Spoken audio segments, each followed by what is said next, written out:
ఓం boom bush budget అంతా డొల్ల. 6 గ్యారెంటీలు తొంగలు తొక్కేశారు. కేటాయింపులకు ఆచరణకు పొంతన లేదు. విద్య వైద్య రంగాల కేటాయింపులు దారుణం. అభయహస్తం కాదు శూన్యహస్తం.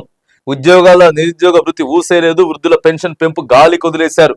రైతుకిచ్చిన హామీలన్నీ హుష్కాకి. ఇక బండి సంజయ్ నిన్న ప్రవేశపెట్టినటువంటి బడ్జెట్ మీద మొత్తం ఇదంతా కూడా మసిబూసి మారడికాయ చేసినటువంటి విషయం తప్ప వేరేది ఏం లేదు. ప్రధానంగా నిరుద్యోగ వృత్తి గురించి మాట్లాడేది లేదు. తర్వాత వృద్ధుల పెన్షన్ పెంపు అసలు ఏది అంటే ఇంకా పెంపే ఆలోచన వాళ్ళకి లేదు. రైతుకి ఇచ్చిన హామీలు. సో వీటన్నిటి కూడా మరి ఏం చేశారు? ఎందుకు మనం చెప్పినాం కదండి, పెన్షన్లు పెంచాలండి బాబు. పెన్షన్లు 2,000 రూపాయలని 4,000 రూపాయలు చేసినావు, నువ్వు పెన్షన్ పెంచాలే. ఇవన్నీ లెక్కలు చెప్పుడు కాదు, లెక్కలు అంకెల గారడి కాదు. పెన్షన్లు బాజాప్తా పెంచాలి.